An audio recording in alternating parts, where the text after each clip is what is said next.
আমি পড়াশোনা করেছিল মাদ্রাসায়, 7 পর্যন্ত পড়ালেখা করেছি, কোরআন শরীফ পড়ালেখা করেছি, এটা খতম দিয়েছি 2-3-4 বার। একবারে বাদ বলতে পড়াশোনা করি, মানে বাংলা ইংলিশটা বাদ আছে, গণিত বাদ আছে, শুধু কোরআন শরীফটাই পড়া হয়, এতটুকু। এই শরবতটা সবসময় কোর্টের সামনেই হয়, অন্য আর কোনো জায়গায় নেই, এই জায়গায় সবসময়। আর যদি আশেপাশে কোনো অনুষ্ঠান হয় অন্য ওই সব জায়গায়।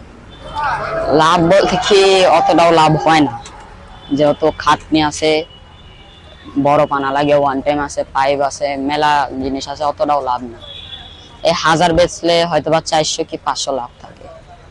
এই প্রতিষ্ঠানটা মানে এই শরবতের দোকান, এই দোকানটা দিতে আমার মামা কিস্তি উঠানো লাগছিল, কিস্তি উঠিয়ে তারপর এই দোকান আমার দিয়ে দিছে।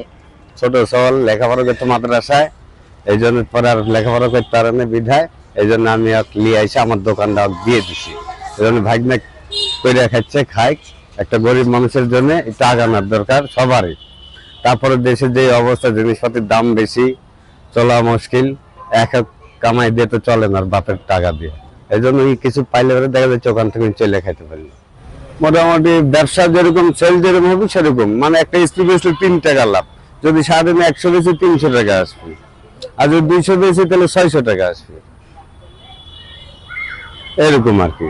মানে সেলসের উপরে বেচা কিনা, যেদিন বৃষ্টি এলে বেচা কিনা হয় না, সেদিন কষ্টেই থাকা লাগে। নিম্ন শ্রেণীর লোকেরা বেশি খায়, হাই সোসাইটির লোকেরা খায় না।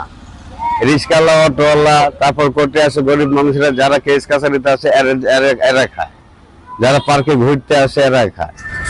আমারও ইচ্ছা ছিল যে অন্য সব বাচ্চারা স্কুলে যায় সেভাবে আমিও যাই, কিন্তু ঘরের অবস্থাটা এরকম যে পারছি না।